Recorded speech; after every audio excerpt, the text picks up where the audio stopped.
चिन्मित्राः स्त्रैरङ्गै दृष्ट्वा गुंसस्तनूवीवसे मध्ये वहितं विदायुः। ॐ स्वस्ति न इन्द्रो वृद्धश्रवाः स्वस्ति न पूषा विश्ववेदाः स्वस्ति नस्तार्क्ष्यो अरिष्टनेमिः स्वस्ति नो बृहस्पतिर्ददातु। ओम शांति शांति शांति। मूक होई बाचाल पंगु चढ़ई गिरिवर गहन जाशु कृपाशु दयाल द्रवम सकल कलिमल दहन। जय जय श्री सीताराम। जय जय श्री सीताराम। तो लास्ट वीक जो कवर किया उसमें बेसिकली काफी हद तक सात्विक, राजसिक और तामसिक के बारे में आया है कि नहीं।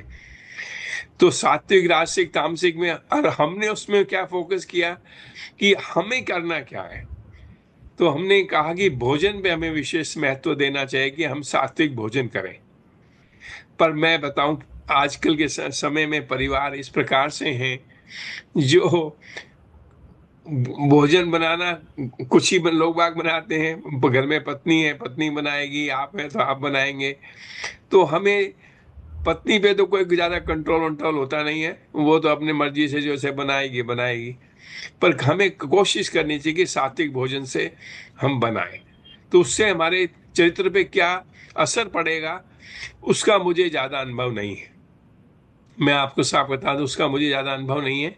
पर ये मैं मानता हूं कि सात्विक भोजन होगा तो आपका मन शांत होगा, पहली बात। दूसरी बात मैं ये कहता हूं कि हमें सात्विक होना चाहिए। हमें सात्विक होना चाहिए।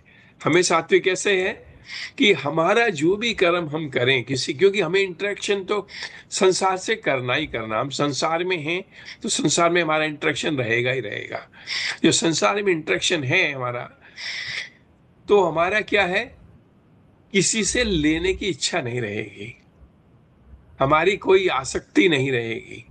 हमारा हम कर्तव्य तो हम हमेशा निभाएंगे कि हमें कर्तव्य जो निभाना है, जैसे बच्चों के प्रति निभाना है, माता पिता के प्रति करना है, मित्र के प्रति करना है, जो भी हमारा मित्र के प्रति भी कर्तव्य भाव है। या जो कोई मिलने आया है, या मेरे साथ कोई जो मिलने आया है, मैं उससे ऐसे मिलता हूँ जैसे वो मेरा मित्र हो है। तो ये अपने भाव के ऊपर है।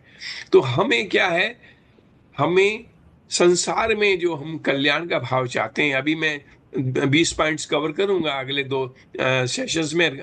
गीता का आज 18वां अध्याय आज पूरा हो जाएगा। तो हमारी सात्विक विचारों में क्या है, हमें किसी से कामना नहीं करनी है। मतलब आप एक्सपेक्टेशन, अब आपके पास जॉब है, एम्प्लॉइज है, तो डेफिनेटली विल एक्सपेक्ट कि इसको ये असाइनमेंट दी है तो उससे वो ही काम पूरा करे। ये बात तो हमारे में रहेगी, वो तो करना ही करना है। उसमें तो हमारा वो भी कर्तव्य है कि उसका आउटपुट उससे वापसी ले लें कि जो हमने उसको दिया है उसको काम। पर वैसे हमारे किसी से एक्सपेक्टेशन जो है वो बहुत ही मिनिमम लेवल पे होनी चाहिए। तो हमारी सात्विकता, वहां से आप शुरुआत हम कर सकते हैं। तो ये बात पिछले 17 अध्याय में थी, पर ये बात मेरी अपनी विचारधारा है जो मैं आगे कवर करूंगा, क्योंकि गीता ने उसको उस वेरी एक्सप्लिसिटली उसको कवर नहीं किया है, पर मैं करूंगा उसको। तो हम जो है अब 18वें अध्याय पे करते हैं। 18वें अध्याय में शुरू में क्या है, कुछ डेफिनेशंस है, परिभाषाएं हैं। उसको मैं परिभाषाओं को ज्यादा महत्व नहीं देता हूं, पर मैं एग्जाम्पल के तौर पे एक दो को बताता हूं। सन्यास किसे कहते हैं, जैसे इसमें आया सन्यास किसे कहते हैं। तो ये बात हम कवर क्या करेंगे अभी। हम तो जिस लेवल पे खड़े हैं, अभी हम संसारिक लेवल में हैं, जहां भी हैं हम सन्यास लेने वाले हो, तो जो हमारे अजय योगी जी हैं, अजय योगी जी तो सन्यास लिए हुए हैं। तो ये तो ये देखें कि इनको सन्यास का कितना धर्म पालन कर रहे हैं कि बेचारे बिल्कुल सादा हैं अजय योगी जी हमारे पास। और ये तो गुरु जी हैं, तो इनको मालूम है क्या करते हैं। तो इसलिए हमारे को उसकी जरूरत नहीं, हमें तो ये देखना है जिस स्तर पे हम खड़े हैं उससे आगे कैसे बढ़ना है, हमें उससे आगे जाना है। ये हमें इस बात का हमारे इस टाइम फोकस होना चाहिए। दूसरी है डेफिनेशन, त्याग किसे कहते हैं, जिसमें कर्म और कर्म फल की आसक्ति का त्याग करके कर्तव्य निभाना, उसे ही त्याग कहते हैं। बेसिकली कर्म फल का भी हमारे को कोई आसक्ति नहीं। कर्म हमें कर्तव्य के हिसाब से करना ही करना है, पर कर्म फल जो आएगा हम एक्सेप्ट करेंगे। पर हमारी जो अपनी जो जोश है, जिस जोश से हम काम करें, उसमें कमी नहीं आनी चाहिए, क्योंकि बिगैर जोश के आप प्रॉपर काम कर नहीं पाएंगे। आप देखें ना, आप सारे युद्ध में, अभी अर्जुन का इसके 18वें अध्याय के बाद तो युद्ध ही शुरू हो जाता है, तो कौन सा बिगैर जोश करे लड़ाई लड़ी? खूब अपने जोश से अपना काम किया, जितने भी उसमें समझ थी। भगवान कृष्ण भगवान ने भी उसको खूब उसमें सहायता करी कि अभी तुझे ये करना है, तुझे ये करना है, तो उस प्रकार से उसने काम किया। तो हमें जो त्याग करना है वो आसक्ति में त्याग करना है बेसिकली। संपूर्ण कर्मों की सिद्धि के लिए 5 कारण है, विच आई एम नॉट कवरिंग। वो कोई खास अभी कोई मीनिंग नहीं है हमारे पास, तो वो नहीं हम करेंगे। पर एक चौथा पॉइंट है, वो पर धर्म से अपना सर्व धर्म श्रेष्ठ। यहाँ धर्म का मतलब ये नहीं कि हमारा, हम हिंदू हैं तो मुसलमानों का एक्सेप्ट कर जाए या ईसाई के धर्म, ये यहाँ ये नहीं है। यहाँ हमारा जिस अवस्था में हम हैं, हमारी 4 अवस्थाएं हैं: बाल्यावस्था, गृहस्थ आश्रम, वानप्रस्थ आश्रम और संन्यास आश्रम। उसमें जब जो हमारे जिस धर्म के अंदर हम मौजूद हैं, जिस कैटेगरी में हम आते हैं, उसके अपने अपने धर्म हैं। तो वो सर्व धर्म, वो अपना को हमें पूरा करना चाहिए। तो यहाँ पे भगवान ने इसीलिए स्पेसिफिकली अर्जुन को कहा, क्योंकि वो क्षत्रिय था और वह युद्ध के लिए सामने खड़ा है, तो उसको कौन सा धर्म में निभाना है? उसका सर्व धर्म में उसके सामने लड़ना, उसका अपने अपने जो राजपाट को दिया हुआ है उसको वापसी लेना। तो he has to do his best. तो सर्व धर्म पर धर्म से, पर धर्म में वहां पे वो मानना था कि मैं सन्यास लेकर के मैं छोड़ देता हूँ, मुझे कुछ नहीं, कोई गांव में रह जाएंगे, भिक्षा मांग लेंगे। तो वो कहता नहीं, वो धर्म तेरा नहीं है। वो तो कोई सन्यासी हो, भाई सन्यास में ले लिया तो उसमें आपको कमाना नहीं है, तो अपने जितना सुबह का भोजन है, अपने शाम का भोजन है, मांगला है, खा लिया। तो ये नहीं है तेरा धर्म। इस टाइम तू उस एज ग्रुप के अंदर है जहां तू युद्ध करना है तो युद्ध कर। तो ये बात उसमें विशेष बात है कि हमें पर धर्म से की जगह स्वधर्म श्रेष्ठ होना। ये नहीं कि हमें हिंदू हैं तो मुसलमानों का अच्छी कोई बात ही, तो हम उसको एक्सेप्ट करेंगे कि हम अप्रिशिएट करेंगे कि हाँ इनमें भी बात अच्छी है, पर हमें उसमें ज्यादा उस झगड़े में पड़ने की जरूरत नहीं। फिर उसने कहा, भगवान ने कहा, तू मुझ में चित्त लगा होकर संपूर्ण विघ्नों से तर जाएगा और नहीं माना तो पतन हो जाएगा। ये देखिए विशेष बात है कि भगवान ने कहा तू मुझ में चित्त वाला होकर संपूर्ण विघ्नों को तर जाएगा। तो हमारे को क्या है, यहाँ पे वो समर्पण की बात आती है। तो मैं एक अगला श्लोक के कह ही देता हूँ कि उसमें 62वां श्लोक है गीता का 18वें अध्याय का, कि सर्व भाव से उस ईश्वर की शरण में चला जा, उसकी कृपा से परम शांति और अविनाशी पद को प्राप्त हो जाएगा। अब वहां तो उसे, यहाँ पे देखिए कृष्ण भगवान ने ईश्वर के लिए कहा है, जबकि वो खुद ही ईश्वर है कि नहीं है? हम जो है कृष्ण भगवान को ईश्वर का ही अवतार मानते हैं कि ईश्वर उस टाइम इस रूप में थे, कृष्ण भगवान के रूप में आए थे। तो अगले श्लोक में फिर को बोल ही दिया, तू मेरे शरण में हो जाए। मतलब एक पहले में कहा ईश्वर के हो जाए। तो एक बात मैं आपको विशेष कहूंगा, क्योंकि इसका मैंने एक्सपेरिमेंट्स भी किया है और मैं साधना में हूं इतने सालों से। एक तो बात पक्की है कि हमें प्रभु की शरण में जाना चाहिए, इसमें कोई दो राय नहीं। अब जो ईश्वर है, वहां पे देखिए, वहां भी श्लोक में ईश्वर का शब्द इस्तेमाल हुआ है। तो ईश्वर हमारे पास क्या है, जो हमारे लिए visible in the form of, जो हमारे सामने दिख रहा है, और इनविजिबल रूप, जो उसके रूप में हम देखना चाहते हैं। जैसे रामकृष्ण परमहंस को तो काली माता सामने दिख जाती थी, मिलती थी, बात भी कर लेती थी। हमें सपने में तो दिखे हैं, सपने में हमारी बातें भी हुई हैं, ऐसा नहीं कि नहीं है, मेरा तो अनुभव में है, तीसरी मैं बोल दे रहा हूं। पर बहुत से लोगों को वो भी अनुभव नहीं में नहीं आता है कि सपने में भी बात हो जाए, है कि नहीं है? तो सपने में भी बात होगी, मतलब मुश्किल से 1 मिनट में 20 सेकंड 50 सेकंड बात हो गई, बात पूरी हो गई। पर ईश्वर से आप क्या है, जिस रूप में भी हम ये मौजूद हमें दिखता, हमें विजुअल मनुष्य रूप में दिखे, तो हम क्या कर सकते हैं, बात कर सकते हैं उससे कि प्रभु मेरे साथ ये दिक्कत है। जैसे अर्जुन ने कृष्ण भगवान से पूछा, देखिए कृष्ण भगवान वो ईश्वर का के अवतार रूप में है, वो मौजूद थे उससे बात करने की। मेरे को ये परेशानी हो रही है, मेरे से तो अब ये मरेंगे नहीं क्योंकि इसे मेरे पाप लगेगा। तो किसको बोल रहे थे? The physical person is was physical there, so right there you can talk. पर कैन वी डू दिस? हम बोल सकते हैं कुछ भी, हाँ हम बोल सकते हैं, हाँ बात कर सकते हैं, जो बात कर सकते हैं मैं उसको प्रणाम करता हूं, पर ये पॉसिबल नहीं होता है। तो समर्पण का जो मैंने अनुभव किया है, मैंने बहुत सालों पहले अपने आप को समर्पित किया, प्रभु अब मेरा दिमाग मन बुद्धि आप चलाइए। मैं हालांकि ये बात शेयर नहीं करनी चाहिए, पर मैं क्योंकि एक्सपेरिमेंट है मेरे लिए था कि आप जैसा करें वैसे कराइए, मुझे कुछ संसार से ना करना है। मैं जितना वर्क करता हूं मैं करता रहूंगा, आपको नहीं करवाना मत करवाइए। मैं तो वानप्रस्थ में जाना वाला था कि मैं था कि मैं एक साधु बन जाऊंगा 50 साल की उम्र के बाद। पर वो मैंने कहा कंडीशन ये थी कि मुझे कोई गुरु मिलना चाहिए, उसका ऐसे नहीं जाऊंगा। वैसे जाकर मेरे पिताजी भी चले गए थे, तो उनको वापसी हम लाना पड़ा काफी दिन बाद, क्योंकि वो कोई कुछ बैठा ही नहीं उनका हिसाब। तो हमारे को क्या करना चाहिए कि जो समर्पण है हम प्रभु को कह सकते हैं, पहली बात बिल्कुल कहिए। और दूसरी बात, मैंने आपको पहले ही एक अभ्यास कराया कि शाम के टाइम रात को सोने से पहले भगवान के पास जो दिन भर का काम किया है आपने, उनके चरणों में चढ़ा दें कि प्रभु मैं आज ये कर पाया, ये मैं आपके चरणों में चढ़ाता हूं और मैं इससे अलग हो जाता हूं, जो भी काम हो उससे अलग।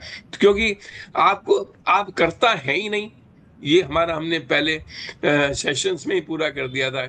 हम करता है ही नहीं, तो वो अकर्ता भगा भाव जब आप आके आ जाएगा तो अकाउंटिंग में कितना जाएगा ना आप देख सकते हैं किताब के अंदर ये धर्मराज की, ना हम देख सकते हैं।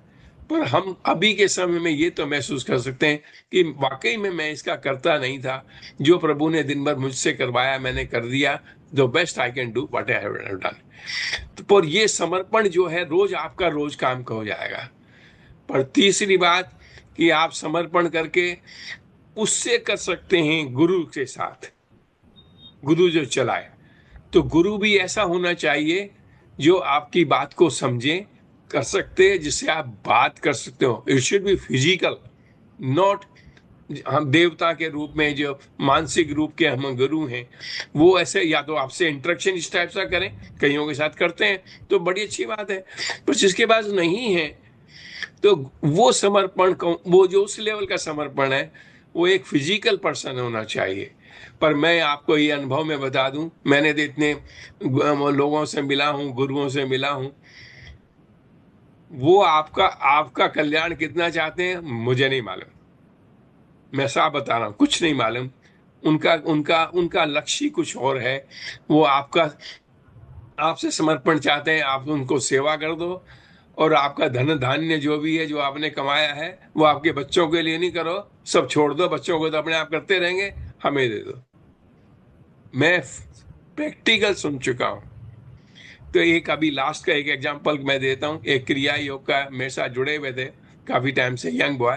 तो लेकिन आपको जनकपुरी में मकान है, मैं वहां चला जाता हूँ, बिहार का है, मैं वहां चला जाता हूँ, वहां से मैं वो कर लूंगा।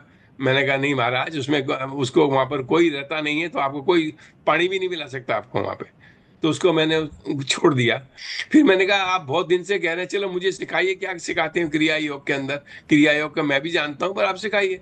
तो लेगा अच्छा हाँ गुरु जी की रखो फोटो, ये पानी रखो, ये रखो, और जितना आपने कमाया हुआ है, जितना आपका मकान प्रॉपर्टी है, सब मेरे को समर्पण कर दो। सीधा बोला हुआ, सब कुछ समर्पण कर दो आप। मैंने कहा महाराज, मेरे जीवन की जो पूंजी है, जो मैं कहता हूं वो करता हूं, जो मेरे मुंह से भी निकल गया, I try to do as my best as I can do that. पर मैं आपको ये समर्पण नहीं कर सकता हूँ। कहता नहीं मैं आपको वापिस करूंगा। मैंने आपने वापिस नहीं किया, किया या नहीं किया मुझे मतलब ही नहीं है। मेरी कॉन्शियस नहीं, मैं ये कह सकता हूँ, कमिट करता हूँ, जो क्रिया आप सिखाएंगे मैं यस करूंगा कि हाँ ये मैं करूंगा, तो मैं करूंगा, उसको क्रिया कर दूंगा। आप कहोगे कि 125 रुपए दान देने हैं, वो मैं दे दूंगा, पर मैं आपको ये प्रॉपर्टी, उसने उसने उस रोज टाइम तो एक क्रिया सिखा दी कि अच्छा ये पैर पे हाथ छुओ, ये करो वो करो। उसके बाद मुझे ब्लॉक कर दिया, फेसबुक पे ब्लॉक, फोन पे ब्लॉक, सब ब्लॉक करके निपटा दिया। अब वो क्या चाहता था देखिए। ऐसे लखनऊ का भी एक महात्मा था, उसका भी यही हाल था कि मेरे को प्रॉपर्टी के सबके एड्रेस दे दो अपने। तो आज का समय नहीं है। आप प्रभु से समर्पित अपने आप को करिएगा, जो इनविजिबल के फॉर्म में, मनुष्य रूप में आपको दिखता नहीं है। जिस रोज दिखेगा तो हमारा कल्याण हो गया, तो हमारे को क्या चाहिए, कुछ नहीं, हो गया हमारा काम, भगवान का दर्शन हो गए। अब उस टाइम वो जो कहेंगे हम उस हिसाब से काम कर लेंगे। और आत्मदर्शन में आपको किसी के पास नहीं जाना है, उसमें तो आपको अपने अपना अभ्यास करना है। उसका गुरु में आपको मिल जाए तो बहुत अच्छी बात है, नहीं तो मैं आपको शुरुआत की मैं सिखा सकता हूँ। जहाँ तक जब मैं समाधि के लिए अनुभव पहुंचा, तो वो आप करें, और आप बाकी ईश्वर के है कि आपको कहाँ पर लेकर पहुंचा देगा, तो आप वो कर सकते हैं। तो ये समर्पण जो है इज नॉट स्ट्रेट फॉरवर्ड। वहां समर्पण कैसा हो रहा था युद्ध के टाइम, कि वहां फिजिकली कृष्ण भगवान मौजूद थे वहां पे, कि मेरे साथ समर्पित हो जाए। जितना और कुछ नहीं समझ में आ रहा है, तो मेरे पास चित्र लगा अपना, जो मैं कह रहा हूं उसी के अनुसार कर। और अर्जुन ने किया। जैसे जयद्रथ को मारना था, आप सारी उसमें, हमेशा आप सीरियल में देखें तो पूरा वो गाइड करते हैं कि अब ये करना है, तुझे ये करना है, और उसका अपने अपने भी दिमाग काम करता है। ये नहीं कि दिमाग उसने खत्म कर दिया था अपना, ऐसा नहीं किया। अपने दिमाग से पूरा काम कर ही रहा था युद्ध के अंदर, कौन सा बाण किधर जाना है, तो ही वॉज डूइंग दैट। पर जैसे कर्ण को मारना था, कर्ण को वहां पे पहुंचा तो वो रुक गया कि मैं नहीं मारूंगा इसको, तो क्योंकि उसके हाथ में तो हथियार ही नहीं है। कहता है ये जब तेरे बेटे को मारा तो कौन से इसके उस बेटे के हाथ में हथियार था, उठा के मार दिया, नहीं मार दिया, तो इसको मार, इसको आप, और वरना नहीं मारा जा सकता है। क्योंकि तीन जो थे योद्धा, द्रोणाचार्य, भीष्म पितामह और कर्ण, तीनों ही परशुराम जी के शिष्य थे। इनको ऐसा नहीं मारा जा सकता था जब तक उनके हाथ में शस्त्र हो। तीनों की देखिए आप, ये उनके पास हाथ में शस्त्र नहीं रहे और मारे गए, है कि नहीं। तो ये हमें विशेष बात समझनी चाहिए। ये नहीं कि ऐसे उठा के कोई भी माँ कह के आप हमारे समर्पित हो जाओ, वो कोई मीनिंग नहीं है। तो ये बात हमें देखना चाहिए। तो सर बात से ये बात होगी। उसके बाद अगले, मेरा तो उसने कहा अगले श्लोक में, 65वां श्लोक है, कि मेरा भक्त हो जा, मुझसे मन वाला, मेरा पूजन करने वाला, मुझे नमस्कार कर। भी आप समर्पण करोगे तो उसकी बात सुनोगे ही नहीं, अगर सुनोगे नहीं तो फिर समर्पण क्या होगा। तो मेरे को प्रणाम करने का मतलब, मेरे में श्रद्धा रख पूरी, तो तू मुझे ही प्राप्त हो जाएगा। अब यहाँ भगवान अपना को कह दे रहे कि मैं ही हूँ जिसमें तेरे पास हो, जो जहां तक तेरी पहुंचनी है, तेरी महागति भी मेरे पास ही है, और कुछ नहीं है। उसके बाद 66वां श्लोक है, संपूर्ण धर्मों का आश्रय छोड़कर, मतलब मुझे ये कर्तव्य, ये करना, वो करना, ये करना, उनको सबको छोड़ दे, तू मेरी शरण में आ जा, मैं तुझे संपूर्ण पापों से मुक्त कर दूंगा, तू चिंता मत कर। अब ये देखिए जो उसने कहा, मैं एक बार फिर पढ़ देता हूं, संपूर्ण धर्मों का आश्रय छोड़कर केवल मेरी शरण में आ जा, तो मैं तुझे संपूर्ण पापों से मुक्त कर दूंगा, चिंता मत कर। ये कौन कह सकता है? केवल एक भगवान ही कह सकता है, एक ईश्वर ही कह सकता है, और कोई नहीं कह सकता। तो ये उसको बात को सिद्ध करता है कि वो वहाँ ईश्वर उसके साथ मौजूद थे, और ये उसको कहा कि तू चिंता मत कर, जैसा मैं कहूँ अब तू कर, तो इसको आगे का काम पूरा कर इसको। तो तो ये बात कह करके वो समर्पित हो जाता है, उसका मन बदल जाता है। समर्पित तो पहले ही था वो, पर उसके विश्वास को और दृढ़ बना देता है और काम करता है। तो ये बातें हमारा जो अध्याय है पूरी करता है, पर उसमें कुछ खास पॉइंट्स हैं जो विशेष आए हैं, वो भी मुझे बताना चाहता हूँ। ये बातें जितनी हमने कही विश्वास करके उसमें हो जा, तो जो तपस्वी, मैं जो भक्त नहीं हूं, तपस्वी नहीं हूं, जो सुनना नहीं चाहता और जो भगवान में दोष दृष्टि देखता है, उसको ये बातें सब कहनी नहीं चाहिए। मतलब कहने का मतलब ये है, ये जो गीता का ज्ञान है, उनसे का फालतू में कुछ कहने की जरूरत नहीं। अब मैंने आप लोगों को 16 लोगों को जोड़ा, तो उन्हीं को जोड़ा जो श्रद्धा से सुनना चाहते हैं, समझना चाहते हैं। नहीं तो ऐसे बोल करके क्या मीनिंग होता है। नहीं तो फेसबुक पे से और भी मेरे साथ बहुत सारे लोग थे, और भी वो कुछ की कुछ बातें करते हैं, तो उसका कोई फायदा नहीं। जिसमें श्रद्धा है, मैंने इसीलिए से जोड़ा कि आप लोगों का मैंने जैसे जीवन में उतारा है, तो आप भी उतारें और अपना आगे का अच्छे लेवल पे चले जाएं अध्यात्म के। तो ये भगवान भी कहते हैं यहाँ पे कि जो सुनना नहीं चाहता, उसको कोई दोष दृष्टि रखता है, उसको ये बातें नहीं कहना चाहिए। उसके बाद कहते हैं, मुझसे परम परम परा भक्ति रखकर मेरे भक्तों को कहेगा, वह मुझे ही प्राप्त होगा। देखिए अगले अगले श्लोक में उन्होंने बोल दिया कि जो भक्त हैं, जो उसको अपना कल्याण चाहते हैं, उनको जरूर कहिए, वह मुझे ही प्राप्त हो जाएगा। इसका मतलब वो उसमें मेरा भी कल्याण हुआ, और ये बात पक्की है। मैं आपको सबको हाथ जोड़ के बोलता हूँ कि मैंने गीता का प्रवचन पहली बार किया जिंदगी के अंदर, और जिसने किया है, इसमें मेरी मानसिक दशा में, हम तो ऑब्जर्व हमेशा करते हैं मानसिक दशा कहाँ जा रही है। वाकई में मुझे बहुत अच्छा लगा, और बहुत अच्छे लेवल पे मैं उसको मेरे माइंड का उसको लेके चला गया। तो ये जो भगवान भी यही कहते हैं कि मुझे ही प्राप्त होता है, अर्थात किसी मान बढ़ाई, भेंट पूजा व आदर सत्कार मिलने की कामना न करके अपितु कल्याण की भावना से कहना चाहिए, है कि नहीं। तो मेरे में तो वो भावना ही नहीं आई। मैं तो ये चाहता था कि आप लोग मेरे से जुड़े हुए हैं, तो इसमें इसमें सबसे बड़ा जो कहन है, जो जिन्होंने शुरुआत कही, वो अशोक तिवारी जी और लक्ष्मी तिवारी जी ने कहा कि भी भाई साहब आप हमारे साथ गीता के क्यों नहीं करते हैं। ये प्रेरणा उन्होंने दी मेरे को, और जिससे ये मैं कह पाया। फिर उन्होंने कहा कुछ लोग और भी जोड़िए, तो मैंने विजय दर्डबाज जी को, कुसुम जी को लक्ष्मी जी ने जोड़ा, प्रभाकर राय जी को मैंने जोड़ा, कुछ और लोगों को जोड़ा कि आप लोग अटेंड करें, क्योंकि मैं उनको सबको जानता हूँ। मतलब फिजिकली बेशक मैं नहीं मिला हूं, पर मैं उनको जानता था कि उनकी विचारधारा किस प्रकार की है। तो इसलिए हम कर पाए। ये प्रभु की कृपा है, इसमें हमारा कुछ नहीं लोग है।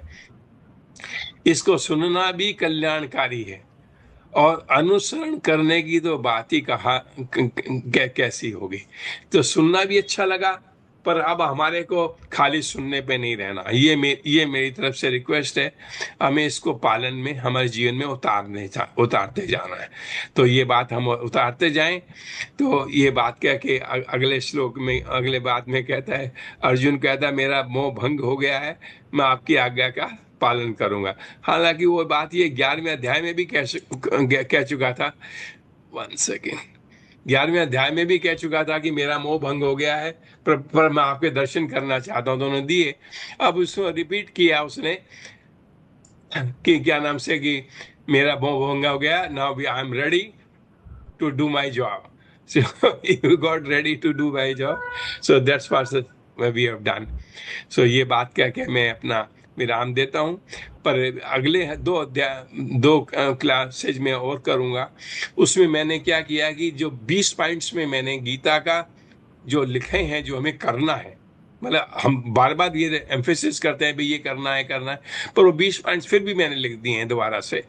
तो उसके अंदर कुछ पॉइंट्स जोड़ने पड़े जो गीता में नहीं है एक्सप्लिसिटली, तो उसमें मैंने स्टार लगा दिया। वो डॉक्यूमेंट मैं सबको एक बार बता करके सबको दे दूंगा, तो आपको लिखने की जरूरत नहीं है अपने आप की, ये क्या आप कह रहे हैं, वो आपने प्रिंट करके अपने पास रख लीजिए और देखिए कि आप उस किस स्तर पे जाते जा रहे हैं।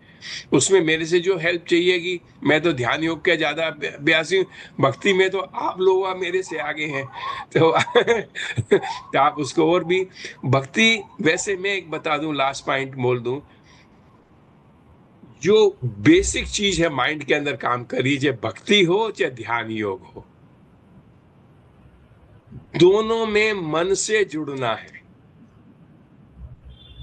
भगवान से हम खाली पूजा पाठ करके जल चढ़ा दिया, उसके बाद चावल चढ़ा दिए, उसके फल लगा भोग लगा दिया, और मन नहीं है, तो वो एक खाना, वो अच्छा लेवल तो है कि आप जो कर रहे हैं इसमें क्या बात है, पर उससे अगर आगे लेवल पे जाना है तो उसे मन का जितना जोड़ो होगा, तो मन का है कंसंट्रेशन। देखिए यहाँ भी एकाग्रता बनती जा रही है, आंखें खुली हुई आंखों से बन रही है।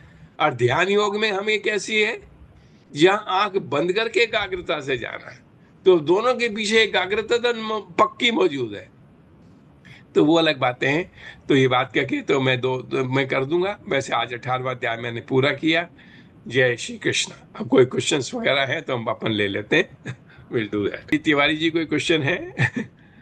बिल्कुल सवाल है एक। सर्वधर्म परित्यज्य मामेकम शरणम ब्रज, भगवान आपकी शरण में क्यों लाना चाहते हैं अर्जुन को? क्योंकि अब वो जो मैं वो टॉपिक अगर मैं बताऊं वो लंबा है थोड़ा सा, पर फिर भी आपको हिंट में बता दूं, आपको उसको समझने में आसान हो जाएगा।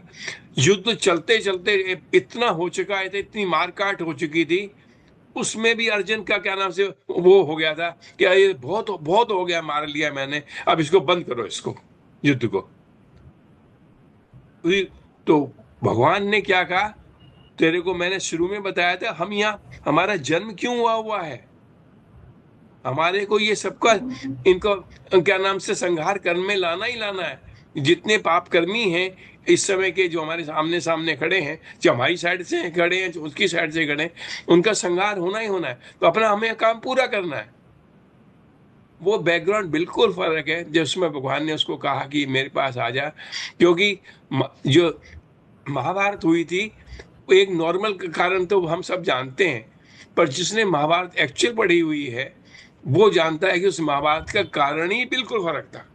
वो लोग वह सुनाते ही नहीं है। आप कहेंगे तो जो अगले दो उसमें मैं सुना दूंगा वो कारण भी, क्योंकि वो देवताओं के यज्ञ के अंदर करने लगे तो इतने सारे अधर्मी पैदा हो गया पृथ्वी के ऊपर, पृथ्वी पे इतना भार हो गया, तो उनका संहार करना था। तो ये जितने भी दुर्योधन शकुनी और ये सब बन के आए, वो सब देवलोकों से आए हुए थे, जिससे अपने अपना रोल अदा करें और वो युद्ध हो और वो ये उसका संहार हो जाए।